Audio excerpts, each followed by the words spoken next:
this is going to be a really silly question, but do you think that God loves you? Almost everybody says, yeah, absolutely. And so do you think that God wants you to be happy? I guess if I'm happy, I have more love to give out to my fellow human beings, right? My last dumb question I'm going to ask you is, do you think that God wants you to feel good about yourself? Yeah, I do. That's what they would say. So that means that anybody who tells you that you're a sinner to make you feel bad about yourself is the opposite of God, right? Because God wants you to feel good about yourself so you can be happy and you have more love to give out to your fellow human being.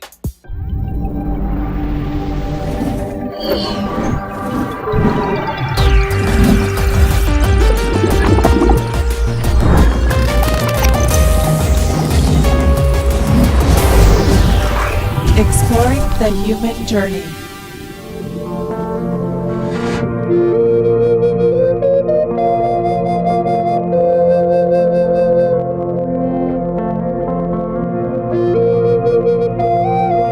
David Young is a musician, a healer, channeler, author, and abstract artist. We met up with David at an art gallery in Los Angeles where his art was on display. His beautiful paintings are large tapestries of inspiration and channeled art. Some of the paintings we saw were also the backdrops for his book entitled Jesus and His Wife, Mary Magdalene. It is his work of art about the untold story of their lives obtained through evidential channeling. This book is not about religion, but it contains everything that you would want to know about what happened 2,000 years ago. He talks about how Jesus was a forward thinker, a light worker, and in peaceful ways, he taught the philosophies he learned in the mystery schools of Egypt, Tibet, and India. The last thing Jesus would have wanted was an organized religion created in his name. Everyone knows that Jesus was Jewish, but did you know that he was a rabbi? A rabbi must have a wife and children. This book reveals why his wife was his soul's equal, his life partner. David encourages us to let go of the earth mythologies that we have been told about the religious Jesus and instead open up to the reality that Jesus was a man who found enlightenment and lived with his wife, Mary Magdalene.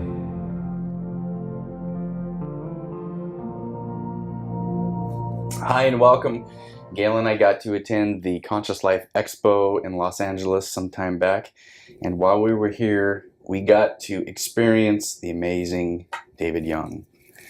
And as you hear, he is an awesome musician. He's also an artist and an author. Dude, thanks for being here. My pleasure. I personally could have just gone the whole hour just doing that. Yeah, the whole episode. It would have been a short conversation. It was so good. Last night we got to experience that space here. It was kind of like a private session. It was so beautiful. A couple nights ago we got to experience being in the gallery where you were displaying your artwork. And then we got to have an experience with a room full of people with your music in that meditative space. Tell me about the experiences that you have had with people and what they've experienced in your music sessions. Well, when I started doing these meditation events, I'd been meditating for about 33 years, and I had different experiences of inner peace in my meditation depending on how long I meditated for, you know. So nothing happens in the first 10 minutes of your meditation. Yeah. You know, that's when your mind is planning where you're going to have lunch and dinner and all the things you have to do. But after 10, 15 minutes, that's when the good stuff starts, you know. So when I started doing these events promoting a book that I had written, I would talk for an hour and then I would tell people, close your eyes, let's see what happens. I'm going to play the flute, meditate for 20, 25 minutes. Let's, you know, open it up, see what can come through spiritually for you. And I was just hoping that people would see the purple light or the white light in their inner vision, which is what I had been seeing for all those years of meditation. And I was like shocked when 5 people all shared that they reconnected with their mom or their grandmother or a best friend from childhood who died young. And I had never had one of those experiences.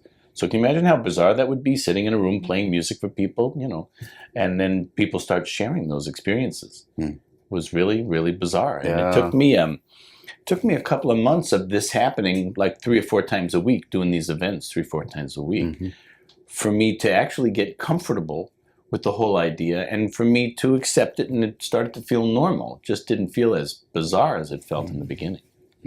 And so one thing led to another, and after 6 months, about 500 people had one of those experiences. And so after hearing 500 people sharing that, it doesn't feel strange anymore. Yeah. It's like, well, is she gonna share experience with her grandmother or her grandfather, or her mom or her dad, and the consistency of what people would share was really really an interesting thing to hear. So many people have an interdimensional experience. Sometimes people call it a channeling experience. But it was just so unique to hear so many people share the same kind of things night after night in different cities. Yeah. And you've even given presence to the NDEers that hear that same tonality and that same sound. They're like, hey, when I was on the other side, and then you're kind of, there's some connection there, that cosmic connection. Oh, absolutely. I've done the music at the national conferences for near-death experiences, and people have had that experience. When they come to one of my events and hear the music that I create, they say the closest thing they ever heard to that sound, that frequency in heaven that they heard, was the music that I played at the event. One of the unique things about these flutes is that when you play two of them at one time, it creates a third note. It's called a tri-harmonic tone. So if you can hear them individually, that's one note. That's one note. But when I play it together, you're going to hear like a zzz. Can you hear that? That's awesome. So that's a frequency. Okay, and in heaven, everything is based on light and frequency and vibration. So that's a frequency that people experience when they're having a near-death experience and they're in the heavenly dimension. So what drew you to the flutes? Oh, I started playing this in the 3rd grade in the New York City public school system because everybody learns it. Yeah. But my class was the only class that I ever heard of that had 2 years of the recorder. Most people get 1 year and then you're done. I had that childhood memory of getting the recorder and not getting it. And I was a musical kid, but I was like, I'm not getting the thing. And then that was it. Maybe we had like a week or two of it. That was it. Yeah, I don't think we had like a whole training on it. It was just like, no, here's something to play with for a little while. Yeah. I was the worst in my class the first year. I couldn't get it. But honestly, it's probably like one of the first miracles in my life, if you want to call it that. But our teacher came to us at the end of the semester and said, well, there's money in the budget for you guys to have another year of the recorder. Do you guys want to have another year of this? And when do they ever ask you what you want? And so, apparently we all said yes, and we had a second year of it. But during the second year, I started to get the hang of it. Wow. And by the end of the second year, I was really good at it. So you learned it in school when you were young. Yeah. And so then somehow through your life, I mean, it wasn't like you want to play this for a living, was it? Or was it like you had a period of time where you kind of laid it down and then it came back up? Yeah, in high school, I started to play guitar because nobody needs a recorder player. Yeah, in high school, the recorder's not the cool instrument. Yeah. So guitar. Yeah. Okay. Same as your school too, right? Yeah. We went to the same different schools. Yeah. How many times can you play "Color My World" that has a flute solo in it? Right. At least Stairway to Heaven had that 10-second flute solo in the beginning, but what do you do the rest of the time? Right. You sit in the background and watch. So in high school, I started to play guitar, and in college, I played guitar professionally, and I ended up leaving college because I'd gotten in the way of my partying, back then. That was supposed to be fun. Yeah. Well, that's when you start your rock star lifestyle. Yeah, right. Yeah. Like ditching college to be a rock star. Yeah, so I played in rock bands, and I played in an AC/DC tribute band from 1980 to 1982. That was when Back in Black had just come out. It was like the biggest album in the world. I dressed up like Angus Young for 2 years. Awesome! I really did. I'm not going to do any of that in this interview today. I'm telling you right now. Well, I bet you would play a mean recorder with, Back in Black. Well, maybe this sounds familiar.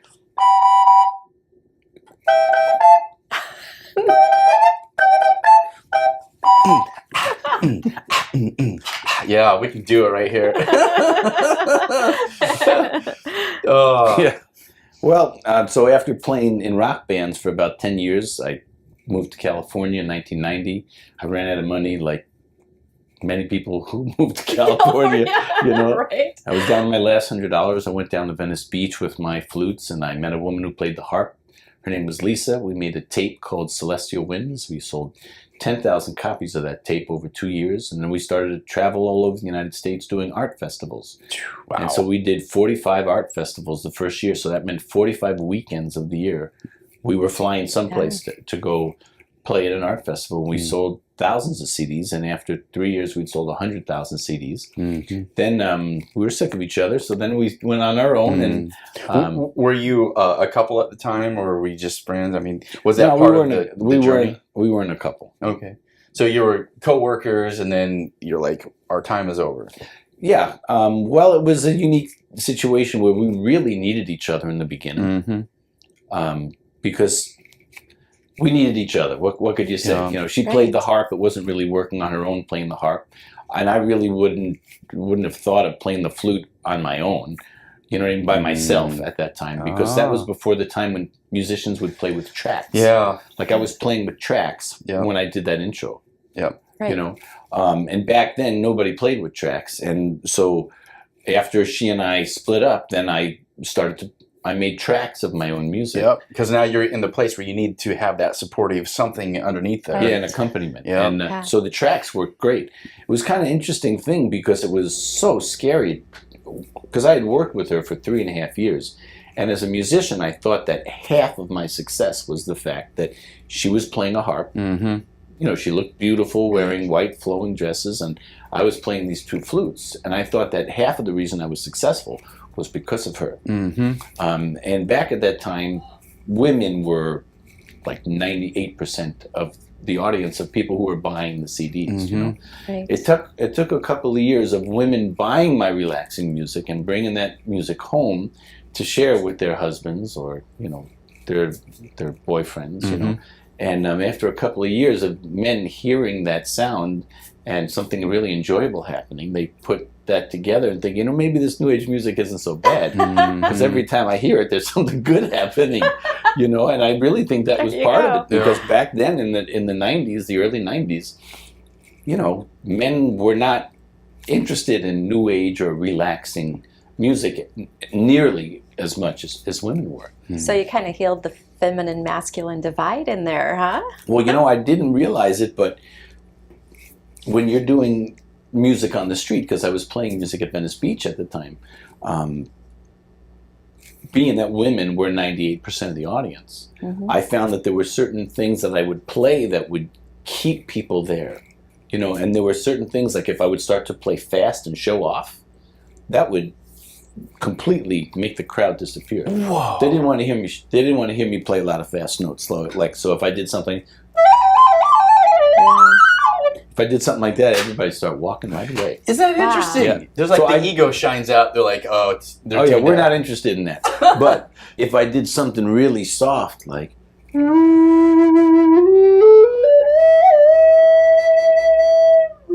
something really mellow and long like that, all of a sudden people relax and they would just, Yeah, it does. You can just feel your body like not want to move. Just like, okay, I'm good. Yeah. So that's how I got started, and then eventually I just hadn't played my guitar in a couple of years, and this whole flute thing just started to take off. And so I've since sold over 1 million CDs. I've had 10 million streams of my music, and there's hospitals like the Mayo Clinic and Johns Hopkins Medical Centers that have entire floors that play only my music. So you get in the music therapy sessions. Yeah, this was before it was even called musical therapy. Yeah. It was just called beautiful music back then. It's just called nice. That's awesome. Now, I'm fascinated on the soul journey. So I love the concept that we did some pre-birth planning and we're like, okay, we're going to make a path for our lives. And I bet that you and your harpist friend were like, okay, we're going to come in, we're going to meet each other, we're going to go on our journey together, and then we're going to make a separation, we're going to have our own journeys. Yeah. I bet there was some pre-birth planning involved in that. Oh, yeah, without a doubt. And how that eventually led me into doing these meditation events, because, I started doing these events that were really me sharing stories about my book. And then I would start a meditation and tell people to close their eyes and let's see what happens, And so after 6 months, 500 people had shared these experiences, and it became a normal thing for me. It was Mhm. weird in the beginning, but weird is the new normal. Right? Right. Everything I thought was weird 30 years ago is now completely normal every day. Mm. So when did that spiritual awakening start happening for you? Well, I'd been meditating a really long time. Okay. And so my spiritual awakening began when I was 22 years old. Okay. Okay. And from the time I was 22 all the way up until when I was 50, I didn't have a beer, a glass of wine, or smoke anything. I fasted every Friday. I lived a really pure spiritual life. And so my music was my outlet to really connect spiritually. And fortunately, people resonated with what I did with these flutes, And back then, I had albums with me singing and playing guitar, but, massage therapists were not interested in having vocal music back then. Yeah. Yeah, there's something about that lyrical content that creates context. But when you're in that instrumental space, you get to be creative and create your own context and have your own experience, Absolutely. rather than the artist telling you what he's experienced or she's experiencing. Well, there's different parts of our brain that experience music in different ways. When you hear words are taken in by one part of your brain. When you're just hearing melody and sound, you don't have to listen intently to the words. You just basically listen to the feeling and the tone of it, instead of listening to the minutia of each word that somebody is saying. Mm-hmm. And so I found that every time somebody came to my table, where I was performing, wherever it was, if they were a massage therapist or if they worked at a spa, they bought everything I had. Mm. So after 6 months of that, I realized that I should try to find conventions Find the one. Yeah. that had That vein. massage therapists and people who worked in spas. Yeah. And once I started doing that, I was the only musician in all of these events that had like 20,000 or 40,000 people in the spa industry, because there was one in Los Angeles and New York and LA and San Francisco and Atlanta and Chicago, and I would do these spa conventions. And that was before the digital age, and everybody needed music. Yeah. Mm-hmm. There was no Spotify or Yeah. Pandora Right. or Yeah. anything like that. Yeah. And so people had to buy CDs, and everybody had a 5 CD disc changer in their spa. And so these people would buy my music and play it all day long, for years and years. And so between 1997 and 2007, you could get a massage anywhere in the United States or Canada, and you'd have a 50% chance it was my music playing in all those spas, because these spas had to go to the spa conventions to buy all their products. That was before websites, really. Right. And the only way people could find their products was to go to a trade show. And so I did 40 trade shows a year. 10 of those became spa conventions, and the other 30 of them I did were art festivals. Mm-hmm. Okay. And all those things ended up leading up to me writing a book in 2014 and starting to do these events. And then after 6 months of 500 people experiencing that, then something really weird happened. 3 people saw Jesus standing in the same spot in the room. Oh, wow. That's awesome. Yeah, and so growing up in a Jewish family, how do you wrap your mind around that? How's a Jewish kid get it, Yeah. But Jesus was Jewish, so then Yeah. Yeah. Yeah, and that's then, the truth. then he became Christian by a bunch of other people. Well, honestly, I don't think he's ever called himself a Christian. He to never tell you the did. truth, Well, I'm saying the context was he was Christianified. Yeah, Yeah. he was a Jewish dude. So tell me about being a Jewish kid, not understanding that narrative about the Jesus narrative. One of the weirdest days of my life. Yeah. Honestly, because when the first 2 people shared, because I'd never heard anything like that. At least I'd never, heard that from anybody who would be considered normal. So I have this impression that you're sitting in front of a group of people, asking them their experience, and your mouth is open, your eyes are wide. Go, excuse me? I'm trying not to have my mouth open. Yeah. You know what I You're trying mean? to act like it's normal. Right. I'm trying to make. I'm trying to do everything. I'm trying not to show that I'm shocked beyond belief. And I'm also trying not to show how skeptical what was going on in here while these first 2 people were sharing. Because I thought being skeptical showed people I was intelligent. Oh. Maybe you can maybe some of you guys out there can relate to that, you know. Being skeptical just means you haven't had that experience yet. Yeah. Yet is the key word in the sentence. Mm. So when the first two people shared, I really didn't believe it. Mm. But then at the end of the event, this woman came over to me and she whispered and she said, I saw him standing in the same spot, but I didn't want to say that in front of everybody. Oh, my. Wow. And so that's what I said, wow, this is real. So at that point, I had been talking to a famous channeler in Canada whose name was Bob Murray. And he had a monthly newsletter where he interviewed 4 people in heaven every month. So after 30 years of him doing these interviews, he interviewed Albert Einstein 25 times and Mark Twain 20 times. You name a famous person in history, and Bob had interviewed him numerous times. Cool. So I said, hey, Bob, because he had been channeling for me for about a year to help me understand why all these people are connecting with their moms and their grandmas. You know, I didn't learn about that in music school. So, you know, why is this happening? Mm-hmm. You know, I thought I was just a good flute player, Mm-hmm. you know, because I'd been playing since I was 7. Yeah. So I said, Bob, can you connect me with a conversation with Jesus? Because 3 people saw him standing in the same spot last night. I think we should have a talk. Yeah. Right. You know, I mean, wouldn't that be the likely thing? Yeah. You know, you don't have Jesus walk into your room without trying to make some kind That's of right. conversation. You So know? what are you doing here, dude? What's going on? Yeah, you know, because honestly, all musicians are a little bit egocentric, right? You think? So, have you noticed? You A know? little bit. little bit. I'm a musician too. I feel it, bro. Oh, okay. So from my self-centered viewpoint over there, I was thinking, well, if these 3 people saw him standing in the same spot, that must mean he saw me playing if he was in the room. And that would look really good on my resume. It does. So, How do we get that on an album cover? yeah. Jesus says. So I asked Bob if he could connect the conversation with me and Jesus, and he said, I can't guarantee it, but I can try. This is where they hold up like the suspense thing on the TV shows where they'll, Dun, dun, you dun. know. So there's about a minute of silence on the phone, and finally he says, okay, I've connected with Jesus. What do you want to ask him?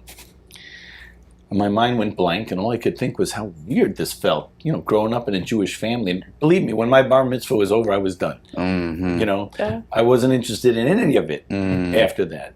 But growing up in a Jewish family where you would never say Jesus' name in your house, there was never a reason to say, you know, and to the idea of me being on like a 3-way phone conversation with him, it just felt really strange. So Jesus Yeah. is kind of a heretic to the religion of the Jews.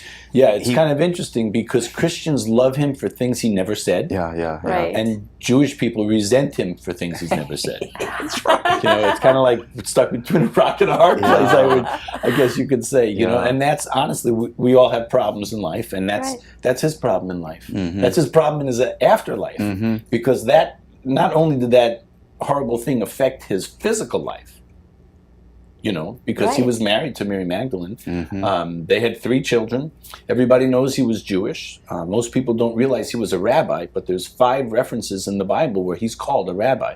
And before you can become a rabbi, you have to first have a wife and children, or else you can't become a rabbi if you don't have that. So Mary Magdalene was his wife, and they had 3 children. And so when that horrible thing happened, Mary Magdalene had to make the worst decision in the world. Does she stay with her 3 kids, or does she try to save this man who's her husband, who she loves? And she made the decision to have, you know, hand her kids over, who were 1, 2, and 3 years old, because he was 30 years old when they met, Oh my. and 33 when that terrible thing happened. And she, you know, gave guardianship of her children over to Mother Mary.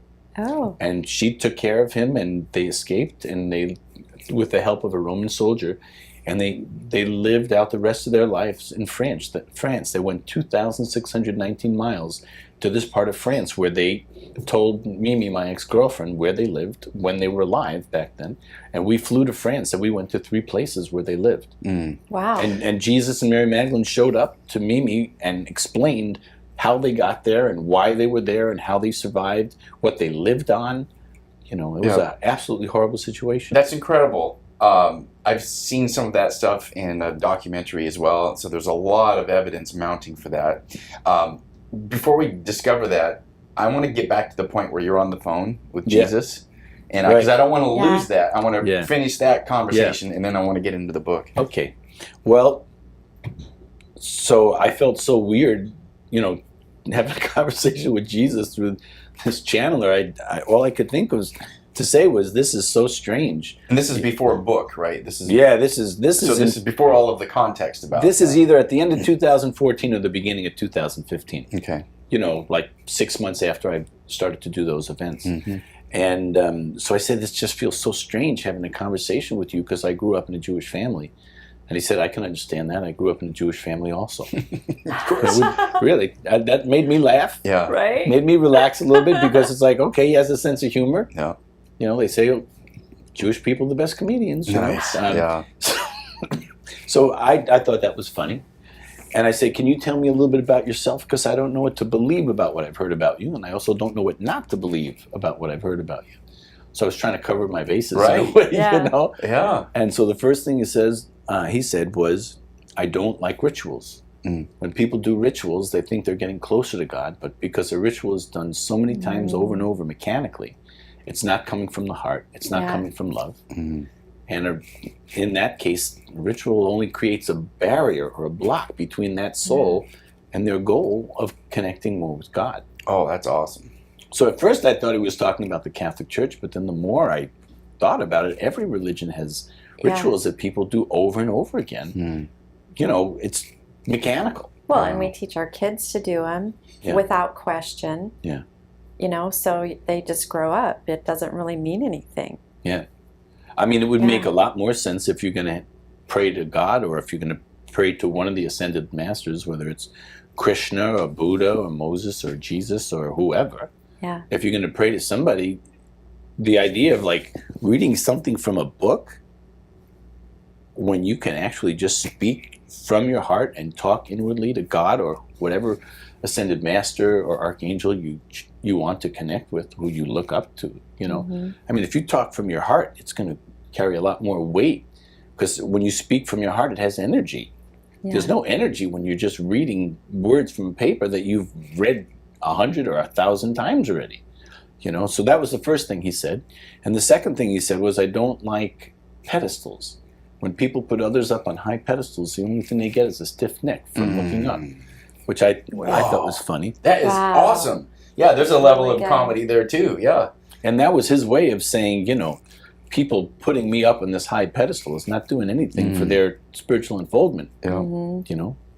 And then the third thing he said was really a shock. I never would have thought Jesus would say something like this from what we know about him, or what we've been told What about we've been him. told. Yeah. It's not what we know about him, Right. but what we've been told. I love it. And he said, I did not create Christianity. Yeah. Yeah. Yeah. Wow. And a couple of weeks later, I was sharing this with one of my friends who had coincidentally just finished reading a book that was supposedly channeled by Jesus to the author. And those exact words were in the book. Oh my. She was really, really surprised. It was an amazing aha moment for the two of us. Getting those synchronicities. Yeah. And then over the last, 3 years since that happened, 5 other people have shared that experience, that when I shared, this is what he had to say to me in my first conversation, 5 other people raised their hand at my events and said, he said the same exact thing to me. Oh my. So the reason why he gives this consistent message is because he wants people to understand him. Mhm. We all know what it feels like to be misunderstood by one person. Yeah. Or if you're in a work situation, you're misunderstood by 3 people. It feels like the end of the world. Right. It feels so uncomfortable. Well, just imagine having 5 billion people thinking you've said a bunch of stuff you never said. Yeah. Yeah. Because at this point, over 1,000 people have had their experiences with Jesus, Mary Magdalene, and Mother Mary at my events. Another 1,000 people have had experiences with Buddha, Krishna, Moses, Saint Germain, Isis, Kuan Yin, Archangel Michael, Archangel Gabriel, or one of the other ascended masters and archangels. And another 5,000 people on top of that have shared their experience with one of their loved ones. So it's over 7,000 people now. And I can tell you, of the 1,000 people, the 1,000 people who've had experiences with Jesus, Mary Magdalene, and Mother Mary, not one of them has been told one word of scripture from the Bible. Yeah. So good. So you've started getting into this. So where did the book start coming out?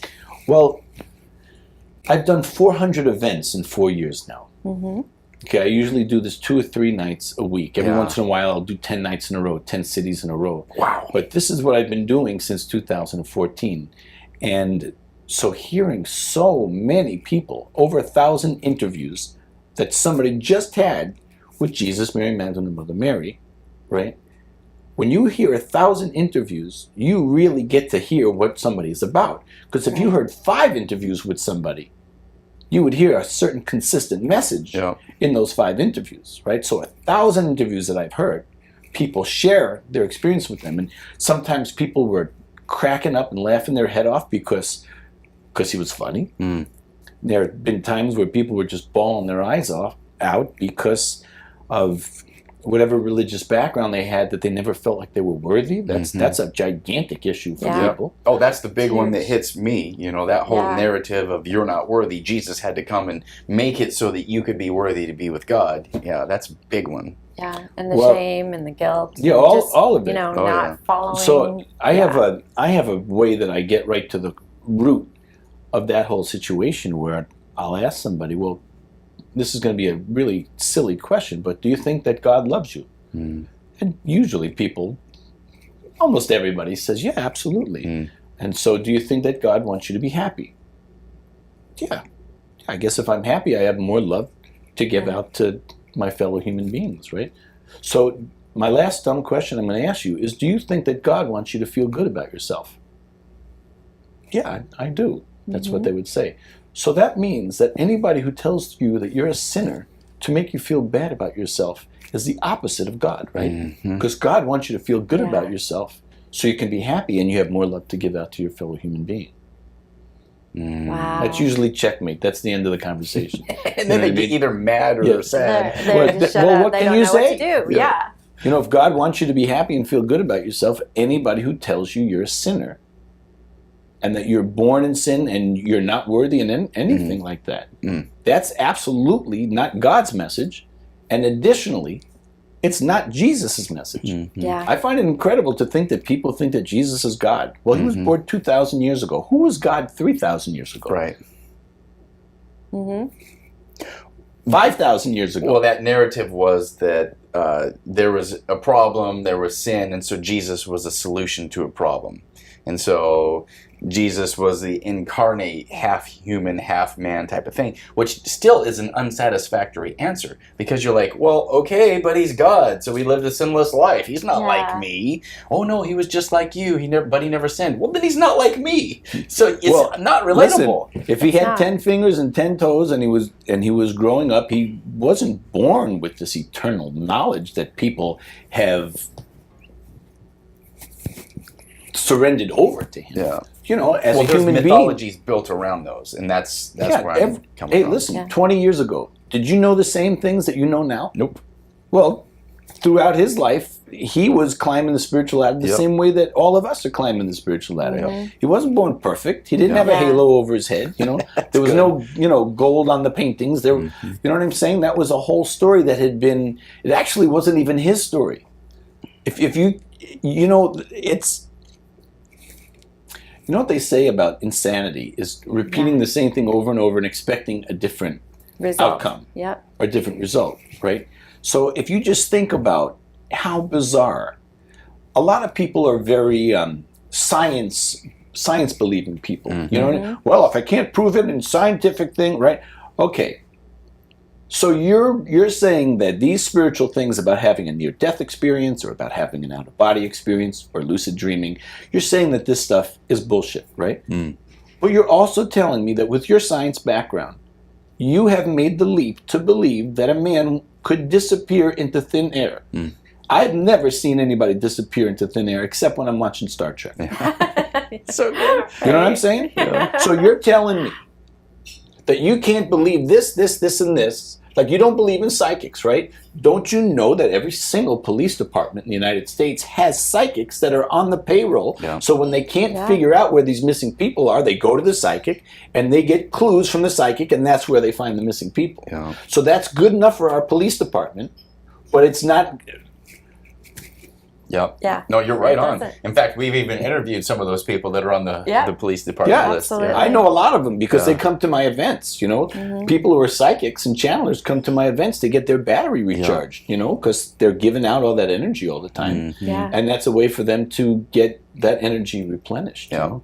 So you're connecting these old, you're getting rid of those old traditions. You're connecting to the mind of the Jesus mind, and you're getting channeled information, whether it was through different sources, through yourself, through your events, and you're putting it together, and you're creating a story, and you've created a book.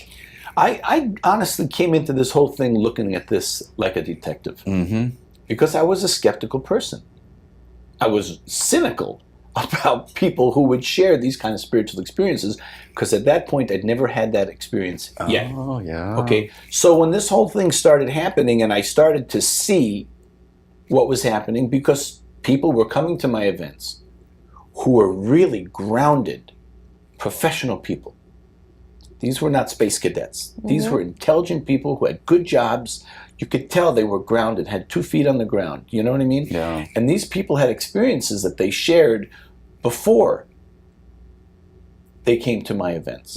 And coming to my events helped put things together of these unique things that had happened earlier in their life. Like chapter 1 of my book, there's a woman named Crystal who was in her 60s and she was a friend of one of my friends. And she came to an event, and she came to a second event, and a third event, and she was a well-known psychic in Massachusetts. And she had written books, and she was respected. And she kept coming back to my events. So eventually, you know, she and our mutual friend went out for lunch. And I asked her, how did you get involved in spirituality? And she explained that she was in the corporate world for 25 years, was never interested in spirituality. And then she retired, and she got interested in it. So she went to her first channeling meditation workshop. And this woman explained how you clear your mind, you wait for the first thought to come to your mind, and you allow it to show itself to you.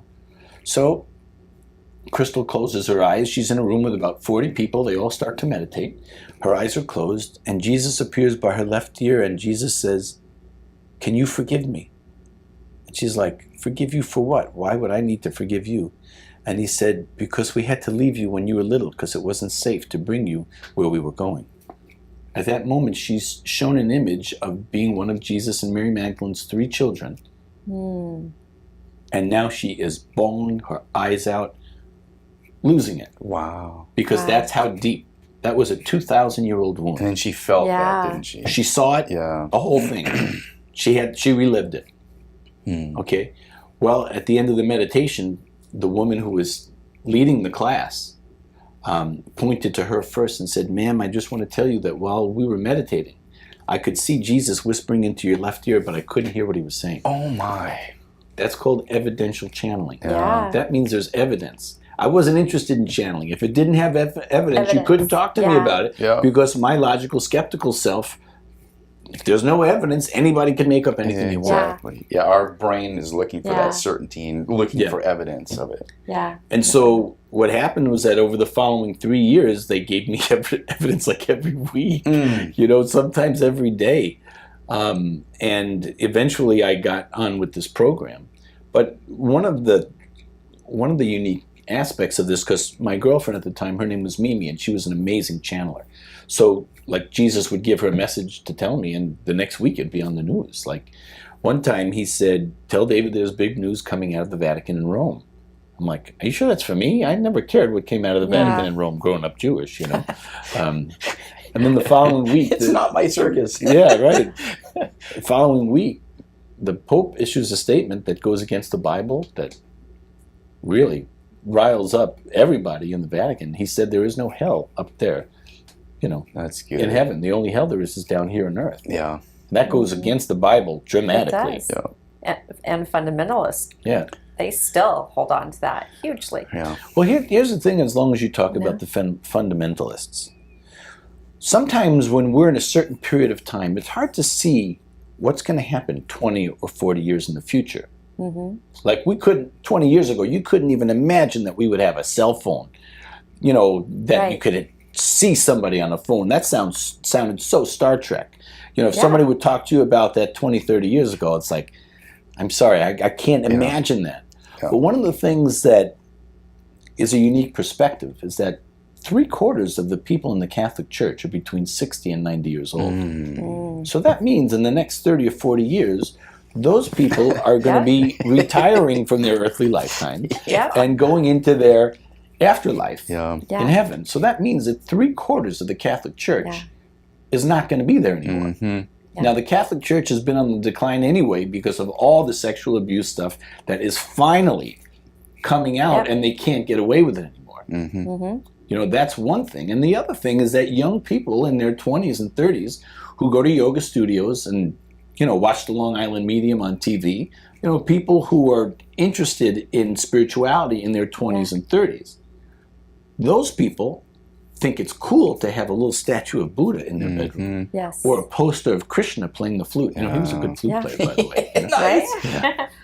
Yeah, there's that connection of getting rid of those old religious paradigms, and people are popping up, and it's that connection to spirituality. And when you get rid of the old, and you can bring in the new, and that paradigm of like the old has to die out. You know, believe me, there's nobody who's happier about that old thing dying out than Jesus is. You know, if there's one image in the whole world that if he could make one image just disappear, it would be a cross. Powerful. The worst day of his life. And people have been reminding that to him for 2,000 years. Why would you ever want to be reminded of the worst day of your life?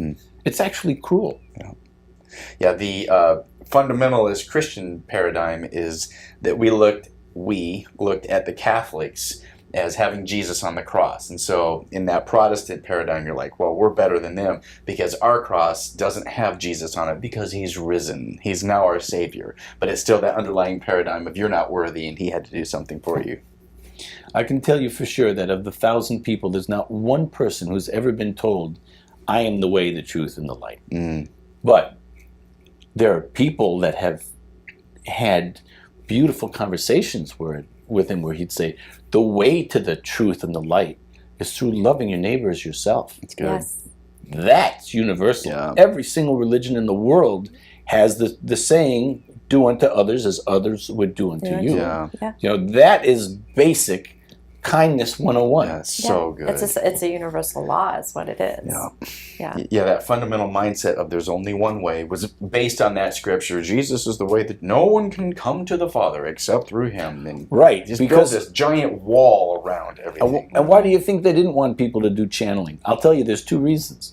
One is if you learn how to channel, if you learn how to connect with whatever ascended master that is. And there's no point putting Jesus, Buddha, Moses, or Krishna, or any of them on different levels or trying to figure out who's the coolest of all of them, because they're all at such a high level. You know, and they are all working together as one team. They're not separate the way people view them on earth. Because if you go to this church, you never go to that temple or that synagogue. That's right. You know, but there are a couple of reasons why the church didn't want people to have a direct experience with Jesus. Because if you had a direct conversation with him, why would you need their book? Why would you need to go drop $10 in there every Sunday? You don't need to pay them any money. Why would you need them? You wouldn't need the church or the Bible if you had direct communication with Jesus. So they had to create something that was a distraction from people having a direct experience. Well, and a way to control. Yeah, well, that distraction creates a control. You know, there's companies out there who sell virus protection for your computer, right? You know, they've tracked a lot of these viruses created for your computer have been created by the virus protection companies because that's how they make money. And that's how Christianity makes money, by making you think you can't speak directly to Mother Mary or to Jesus. So the industrial religious complex, the industrial medical complex, they just keep giving them pills, keep paying your tithe, keep whatever that fear is. And back in the day, the church was connected to the governments. The other reason why I feel like our governments, which were connected with the churches, why our governments didn't want channeling, is because if somebody is murdered, a professional channeler can talk to that person in heaven and can hear that voice where most people can't. Like most people can't tell if a piano is in tune or not. Right. But there are certain people who can tell when a piano is in tune and can make it in I'm tune. one of those people. Yeah. You know? Yes. Me not so much. And so if you have somebody who was just murdered, and they were murdered by a government, Yeah. right? Like, And I'm then over here. and then the channeler says, "Oh yeah, I spoke with the spirit, and this person said these are the people who killed them. Yeah. If those people were involved in the government, that means the government doesn't want. They killed that person for a reason because they don't want them talking to anybody. Yeah. And if a professional channeler can easily connect with a spirit that has just been killed and find out exactly who did it, where it was done, and everything, well then, that's not good for the person doing the dirty deed. You know what I mean? Have you been? And I'm not talking about dirty deeds done dirt cheap, the AC/DC song. Right? Dun, dun. Oh, you're gonna get all of them stuck in my head now. Play it. Oh my god. Well, maybe we'll do that at the end. That connection to that spiritual. Hold on a second. Do it. Hold on.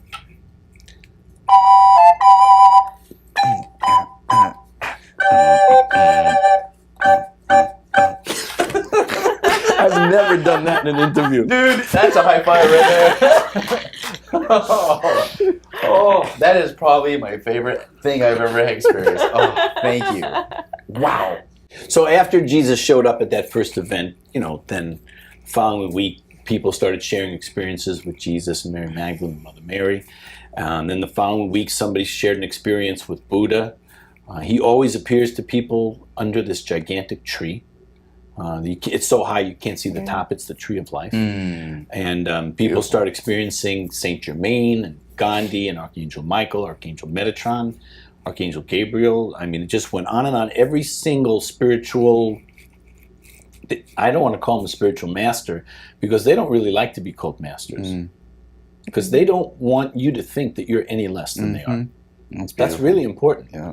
For us to find our own divinity, if you see yourself as less than, it's going to completely get in the way of you accepting your own divinity. Back to the law of separation. I'm not good. I'm not this. We're all part of that. I had a friend, was my ex-wife's friend. We got into the spiritual conversation once, and she said she was a sinner. And I said, well, can you tell me the one horrible thing you did this week? That's why you call yourself a sinner? And she said, well, I haven't done anything horrible this week. I said, well, tell me one horrible thing you've done to another human being over this last year. And she said, well, I haven't done anything horrible. I said, well, I think you're a nice person, so I don't think you should call yourself a sinner because you haven't done anything that was terrible that hurt somebody else. And she said, look, I'm a sinner and don't argue with me. Oh, boy. Wow. Because it gets so... I think that's hilarious. It is. I mean, that could be in a comedy show, Dude, you're hitting it. Yeah. But the thing is you're so brainwashed that even you think a thought against somebody or lust or anything like that, you're a sinner. So you might not have done anything horrible outright, but it's so in you. I mean, that's just what the church goes. It's have you ever noticed, right? Have you ever noticed that the people who talk about fake news are the people who invented fake news? Yes, we've noticed that. I'm not going to mention any names. Nope. But kind of the new term these days, the priests talk about sin. Yeah. And that organization has had more victims of child abuse than any organization in the history of this planet. Yeah. Well, congratulations, you get the award. You see it even in that fundamentalist Christian they talk about how bad homosexuality is, and then that preacher gets caught in a hotel room doing meth in a homosexual experience. We're like, well, stop being so judgmental. Yeah. Ta-da! Believe me, I call them the family because it's less syllables than Jesus, Mary Magdalene, and Mother Mary. Yeah. But there's nothing that they would enjoy more than to see responsibility coming from the church. I mean, if you bring your kids to school and a teacher abuses your kids sexually, and if the principal covers it up, the principal's going to the jail, and the student is going to jail. It's good. Well, it should be the same exact thing when you drop off your kid at a church, hoping that, they're going to be taught something that's going to make them a better person. To have your kid be sexually abused, and it happens every day, every week, in every country.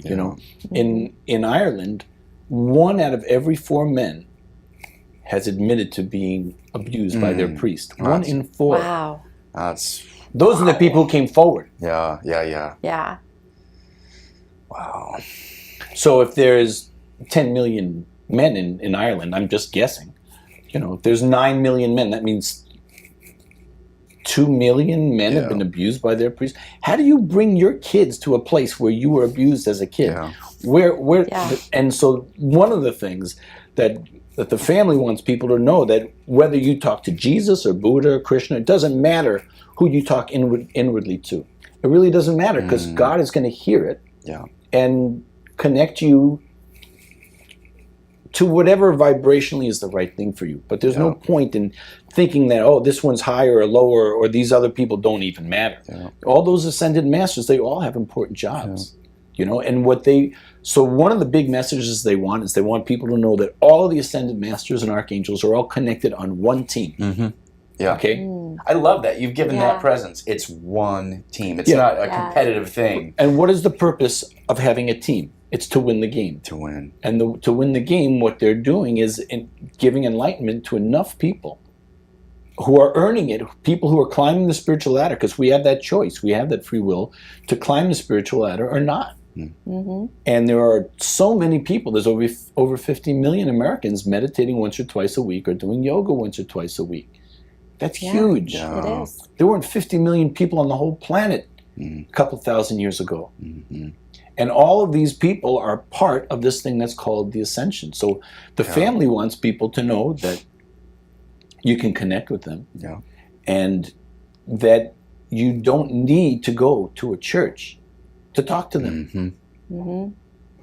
It's probably safer if you don't go to the church. It is. Right? Yeah. Your book is incredible because you connect the story of Jesus, and I love how you title it, and his wife, Mary Magdalene. Well, it was interesting. The original title of the book was The True Story of Jesus and Mary Magdalene, and I went to do my first event under that title. And I really didn't feel like it was in people's face enough, And until I put "and his wife, Mary Magdalene," it just didn't feel like it was enough of a statement. Because it had to be clear right on the front, that this is his wife. Yeah, you're right. In your face, right? So as long as we're talking about this wife thing, if you would think about your 5 closest friends in your life that you love dearly, that you're so connected to, right? Don't you know if your 5 closest friends are married or not? Absolutely. Of course. Yeah. Right? So anybody who thinks they're really close to Jesus and doesn't know he has a wife who he loves and adores, who they're getting ready to celebrate 2,000 happy years of marriage. How many people can say that? Right? So if you don't know he has a wife, how close can you be to him? Right. Because she's a goddess. She is on the same level as him. They met on the same level. Yeah. There's no... Whatever you say to him, you might as well be saying to her, because they're on, and I know that from personal experience, That's good. Because when this thing started to evolve, and Mimi was channeling them on a daily basis to me, because they were showing up to people at my events, 5 or 10, 20 people every night were having an experience with one of them, and it was kind of weird for me because I didn't know anything about Mary Magdalene, and so I really can't say that I was respectful to her, because respect is something that you earn from somebody. And I didn't know anything about her, so why should I respect her just because she was his wife? Right. That was a hardcore thing for me to deal with, because I didn't know how cool she was. I didn't know what an awesome being she is. And I got to hear people share their experiences with Mary Magdalene, and from hearing people sharing these experiences that were so positive in their lives, then I started to respect her from my own experience of hearing these things that she was teaching people. But it was an uncomfortable process in there for a while where I was not being respectful to her. Wow. So what are some of those things that you learned about her that changed your perspective? She's a really deep soul, you know. Any cool spiritual stuff that you would hear from Buddha or Jesus or Krishna or any of those ascended masters, I mean, she speaks on that same level, you know. Usually when you see a movie or you hear a story, the person who saves the good guy, that's known as the hero. Yeah. She saved the good guy. She found a way through this Roman soldier to save him. So tell me more about that process, because that is fascinating to me. Well, I went to Phoenix to do 3 events in Phoenix that were set up by the International Association of Near-Death Studies. Yeah. Okay. And this one guy came to all 3 events in a row. No man had ever come to 3 of my events in a row, you know. And so after the 3rd event, he came up to me and he said, you know, I've been to 3 of your events. I really enjoyed it. And I said, yeah, you get the award. You're the first guy who's ever come to 3 events in a row. And he hands me his card and he says, hey, I live here in Phoenix. My wife and I have a beautiful house with a spare bedroom and a spare bathroom. If you ever come back to Phoenix, here's my card. My house is your house. Beautiful. So I had that card in my pocket for about 6 months. And then I was supposed to go back to Phoenix to do more events, and you know, a couple of days before I flew out there, I'm looking at this card thinking, am I going to actually call this guy who made me this offer, you know? And so I called him. I said, this is David Young. I don't know if you remember me. He said, yeah, I came to all 3 of your events when you were... I was the only dude there the whole time, you remember? Yeah, you got the award for sure. And I said, well, I'm flying back there with my girlfriend in a couple of days. Is that offer of that spare bedroom, is that still open? You know, so before I get a room on Priceline or something like that, I figured I might as well ask, you know. Right. Because he looked like a professional man, you know. So he said, absolutely, I'll pick you up at the airport. So his wife and him picked us up at the airport. We went out for dinner, went back to their house. We had a beautiful place to stay with our own bathroom and everything. So it wasn't a sex dungeon or anything creepy? No, I hope that doesn't disappoint you. That'd be a great story. Yeah, maybe that'll be for another interview, you know. Maybe not on this channel, right? So next morning we get up and we're having coffee and Mimi's body starts to shake. Mimi was my ex-girlfriend, the channeler. And she said, Jesus, Mary Magdalene, and Mother Mary are here, and they want to thank you for what you did 2,000 years ago. Oh. Apparently you were a Roman soldier 2,000 years ago. You were sympathetic about what was happening to Jesus because he hadn't hurt anybody. He was arrested for disturbing the peace when he was really just sharing peace. And so they said that, you know, you were the Roman soldier who took him down off the cross after 6 hours, and you put him in a tomb where he was in a coma. He was having a near-death experience. Interesting how this whole thing with near-death experiences comes around not only in people who've come to my events, but that's what was part of his life. He had one of those experiences, you know. And on the 3rd day of him being in that tomb, after he let Mary Magdalene and her sister Martha into the tomb each day to change the bandages on his hands and on his feet and on his rib, you brought a wooden cart that was covered with hay, and it was pulled by a horse. You took Jesus' body out of the tomb while he was in a coma, and you placed his body in the center of the cart, and you covered up his body with hay that was on the cart. Now it just looks like a wooden cart filled with hay. Mary Magdalene rode the horse, and that's how they escaped.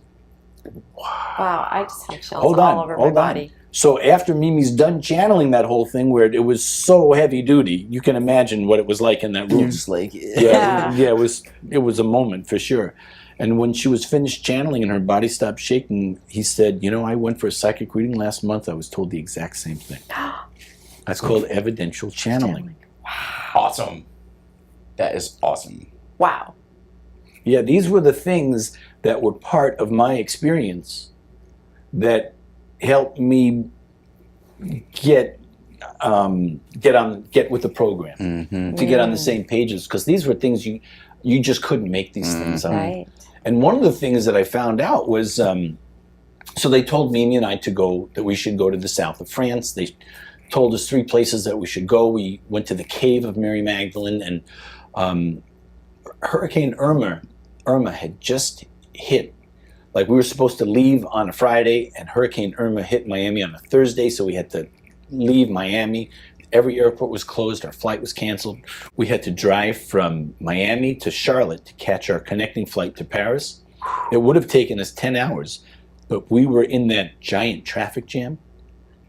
They called it the biggest mass exodus in American history.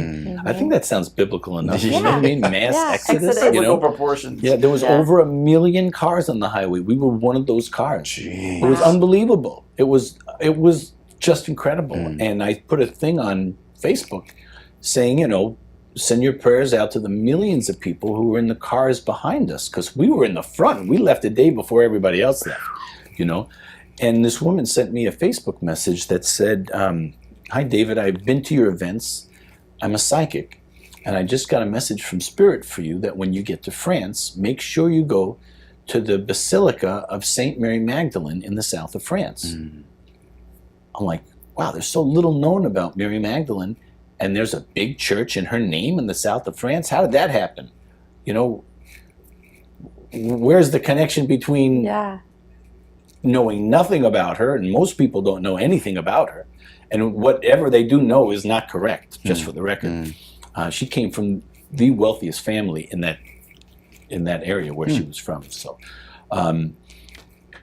I looked it up, and in the year 1279, there was a French nobleman who was visited in a dream by Mary Magdalene. And Mary Magdalene told this French nobleman that her bones were buried in a box under a church in the south of France in a little village called Saint Maximin. Well, this was such a powerful dream. This French nobleman actually took a crew to the south of France, found the village of Saint Maximin, went under the church, and he found a wooden box. When he opened up that wooden box, he could see that there were human bones in that box that had been in there for 1,000 years. But this beautiful fresh scent of flowers filled the area, filled the room where he was in when he opens up this box that has 1,000-year-old bones in it. Wow. Okay? And there was a handwritten note in the box, and it said, here lie the bones of Saint Mary Magdalene.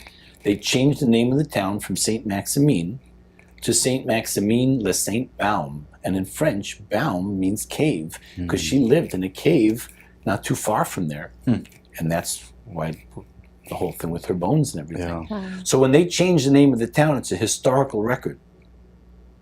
Like we have historical records. Yep. Yeah.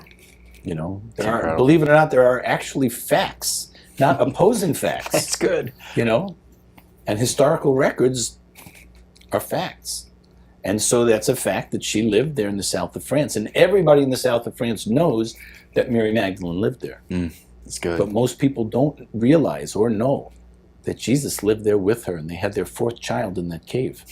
Wow. And I made paintings for no reason a year or 2 years before I went to that cave, before I even knew that they lived in a cave. I made paintings of 2 figures in a cave. I had no idea why I was making these things. Wow. I painted where they lived. I made a painting of this mountain with a cave at the top of it. If you saw a picture of where they lived and a picture of my painting, you would think that I was painting this mountain where they lived at. Wow. I made that painting over a year before I even knew that there was a cave of Mary Magdalene. Like painting, you're channeling through your painting. Then. Yeah, I mean, my paintings have turned out to be, the best way I describe it, it's almost like it's a crystal ball. Where if you have a crystal ball, like the way you see it in a movie, and you shake it up and these images appear in this crystal ball. Well, when I'm painting, the colors start interacting with each other, and these images start forming, and then people start coming out in my paintings. And quite often you don't know what they are until later somebody's explaining exactly what it is. Yeah, I knew that there were 3 paintings after we got back from France that were going to be in the book. The painting of the mountain and 2 paintings of 2 figures in a cave. I knew those were going to be in the book, because when I got back and I saw these paintings that I had made a year or 2 before, I realized, holy cow, I painted the place where they lived. Yeah. But then as I was putting the book together, I realized that there were other paintings that I made. Big paintings, 6 feet, 5 feet, giant paintings that I had made that showed where they lived and told a story about their survival over there. was so bizarre to see. I thought these paintings were abstract paintings. Wow. You know? So you're a psychic painter. Yeah, I guess I'm a psychic painter. You know? No, we got to see your I got to artwork. say something funny though, you know, because one of the things that I used to say to Mimi while I was working on these paintings, I would see that there were these faces in my paintings, and I would say, who are all these people and how do they fit inside my paintings? Oh, I love it. So we got to spend some time at the gallery the other night, and I love how you'd take your phone light, and you'd shine it over the painting, and you'd see the crystalline sparkles that come through there. And then you show how in your book you've used the paintings as a backdrop for the text on the pages. And some of the paintings that had space in it, the text fits perfectly on it. So your book is a work of art. You're using your art. You're using your messages. It's the whole thing, man. I never saw it coming. I really didn't see it coming. I mean, when I knew that I'll tell you how I found out they wanted me to write a book about it. There were people who would come to my events that were psychics. People I didn't know. People who didn't know anything about me. Had no idea that all these experiences were happening and that they were evolving into. These people didn't know anything about me. And, you know, Jesus or Mary Magdalene would appear to these people, and in the sharing part, after the meditation was over, people have a chance to share their experiences or ask me questions about their experiences. And at least a dozen people over a year's time said, Jesus just showed up to me and wants to know, when are you going to start working on that book? Now, these people who didn't know me, they didn't know I was supposed to be working on a book. And, you know, writing a book takes a lot of time and energy, and, you know, there's fun things to do in life, and writing a book is not necessarily a fun thing because it's a tedious thing to do. It is. You read it, and you edit it, and you edit it again, and then somebody else looks at it and edits it, and then you edit it again, and it's like, it's not like writing a song where you write the words, you write the music, you record it, you're done. Okay, what are we going to do next? And it's you know? art, and you can do whatever you want because it's your art. Yeah. It's like, it's such a subjective thing of what word do you use and all this stuff. And so, yeah, it was a process for me to put this whole thing together. But I have to tell you that by the time the end of this process was coming, as it was really coming together, when I realized that I could have this book be like a coffee table book, 13 inches by 10 inches. That's big. You know? It is. And I realized that instead of just having black words on white paper, I could put soft images of my paintings underneath the words, so as people were reading the words, they could see these beautiful, soft, healing colors under reading the words. Wow, when I realized that, I'm realizing, oh my God, this is so much more than a book. Because most books have black words on white paper. Yeah.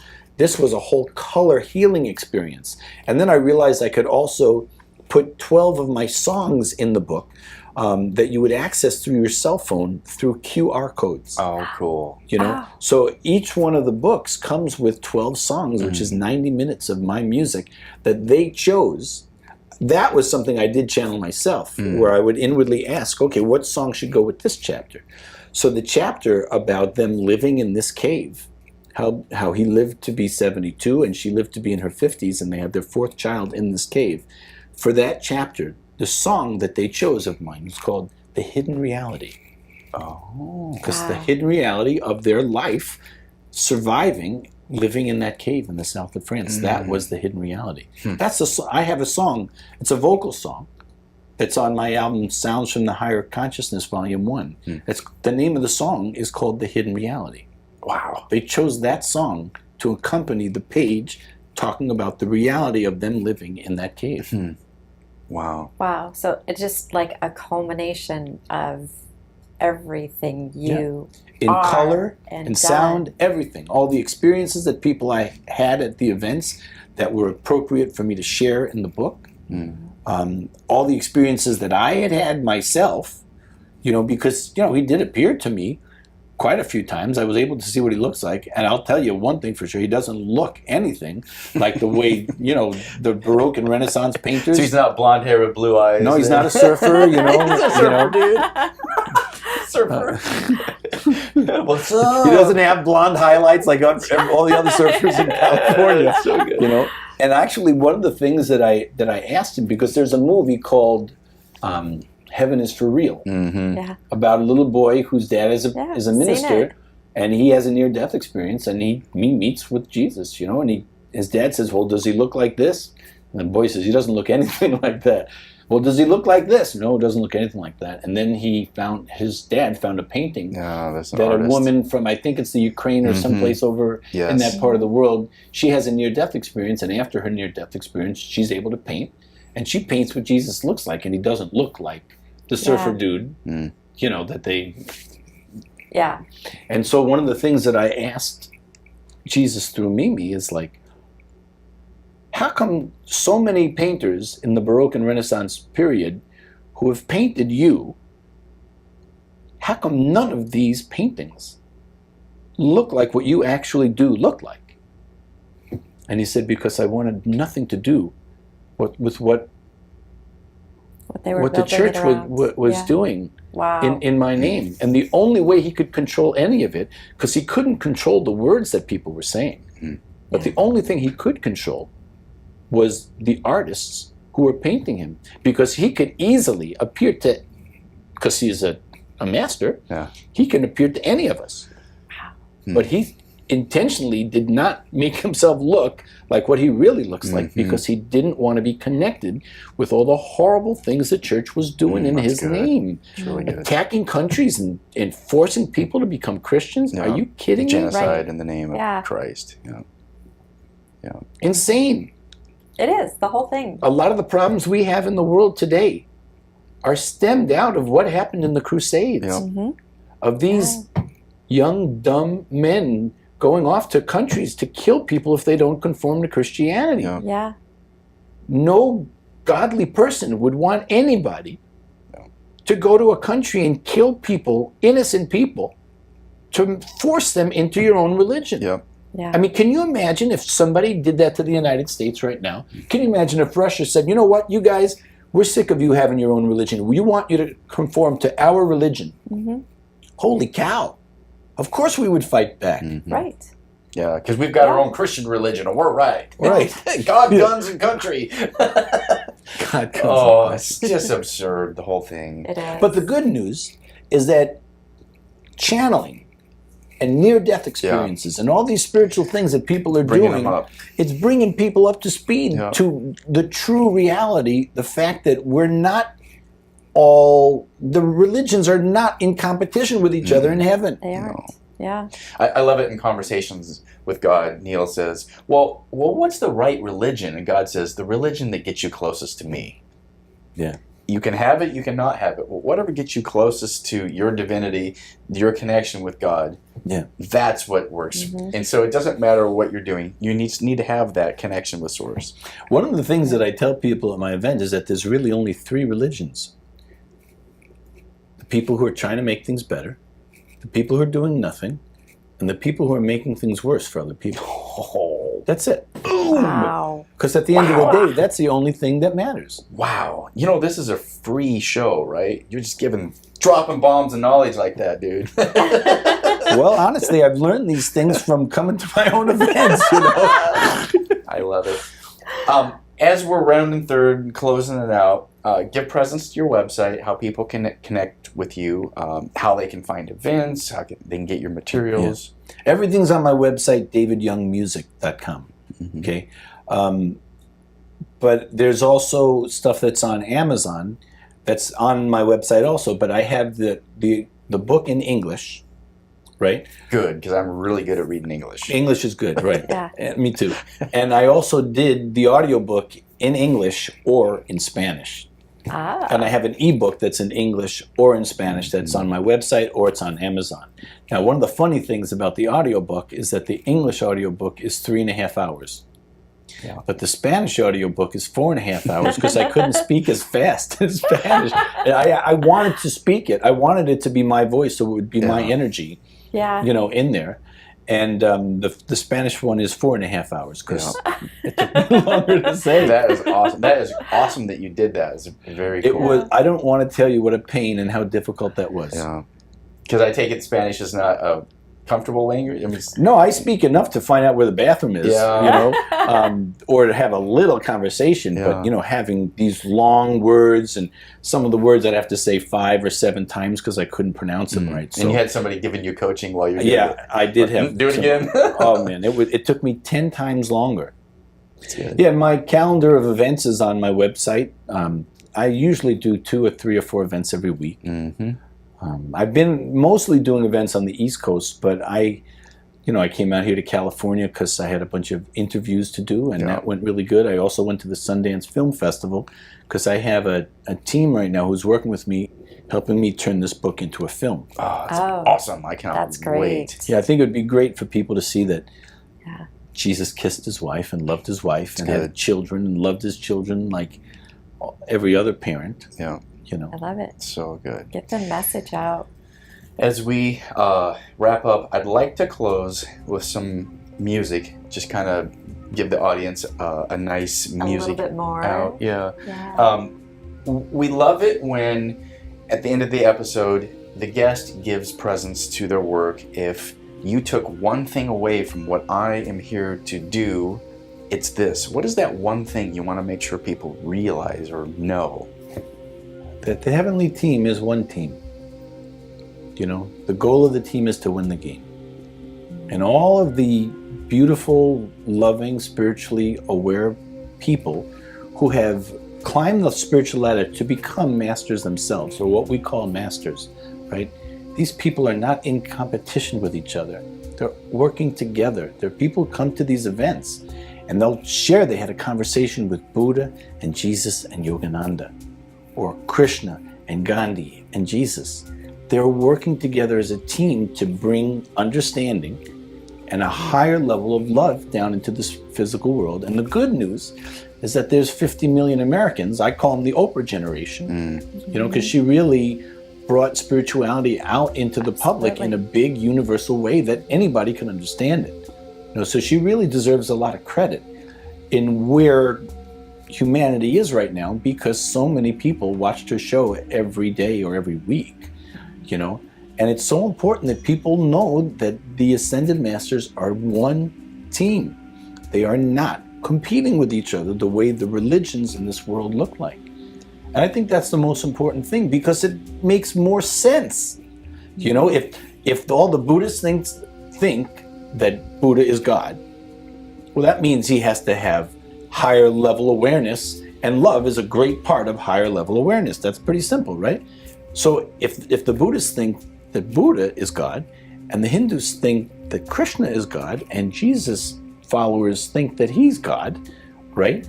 Well, maybe they all have those qualities of a God-realized being. And if they're all God-realized beings, that means they're connected to that one source that we call God. And they're all connected on the same team with the same boss, if you even want to call it a boss. But God is the creator, from what I understand, and I've had enough conversations with Archangel Gabriel about this, where he said that it would be a good thing for me to share this. But God the creator doesn't interact with us in this human level like we would think, or like what we would like. So under God the creator, the highest beings are the archangels. Archangel Michael, Archangel Gabriel, Archangel Uriel, and Archangel Raphael. All of their names end with EL, because EL means of God, which means those archangels never had physical incarnations like we had. They were always these heavenly beings that God created, manifested, to help with us so we can have experiences with the archangels. One of the things that I found was that when I was meditating, once in a while, this may sound funny, but once in a while, I would think about God instead of thinking about Jesus or Buddha or whatever I was thinking about.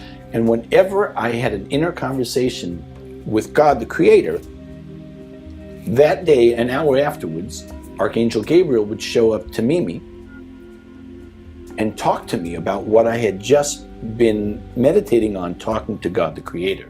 So that's why Archangel Gabriel is known as the messenger of God, where Archangel Michael is known as the protector, right? When we inwardly talk to God, the creator, we hear back from Archangel Gabriel responds for the Creator. So in the Old Testament, in all the Bibles where they talk about somebody who had an experience with God, who came as this big light or as this giant being, it's not actually God the Creator that they had experiences with. It was them having experiences with one of the archangels or one of the ascended masters, and they interpreted that as being God. But it wasn't God the Creator. It was one of the representatives. And the thing is that as we unfold spiritually and we climb the ladder ourselves, the heavenly team has confidence in us because they've seen us talk, and they've seen us interact with people and communicate spirituality in a down-to-earth way that people can understand. And so that's how we actually become masters ourselves. You know, there's nothing stopping any of us from becoming masters in this lifetime. You know, their goal, trust me, they're not looking for followers. There's enough followers in the world. They're looking for leaders. They're looking for people who can share the higher knowledge, the spiritual truths of the reality of their existence and how accessible they are to all of us. They're looking for people to share that with other people, so this way more people can get on, you know, not necessarily catch the wave, but can have the understanding that you're not so low on the ladder of this whole thing. You know, we all have that ability and that potential. You know, to really do amazing things. You know, and there's no limit on the amazing things, and they have no limit for us. Don't ever think that they want you to be a follower, because they don't want you to be a follower. That's good. That's really good. DavidYoungMusic.com. Support his work, support his stuff. His book's incredible. His music's amazing. His painting is amazing. So you guys get a treat now. He's going to give us a space of meditation on the way out.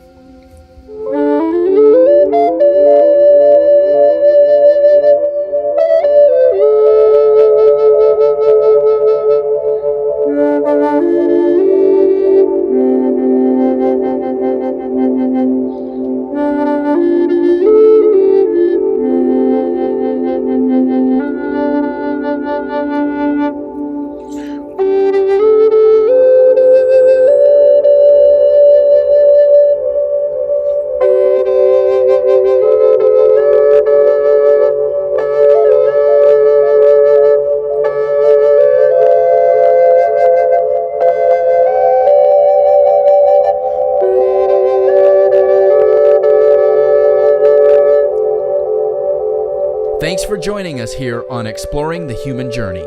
You can find us as a video on YouTube or listen to us as a podcast. You can also join in the conversation by following us on Facebook and Instagram. For more information, go to the website at exploringthehumanjourney.com.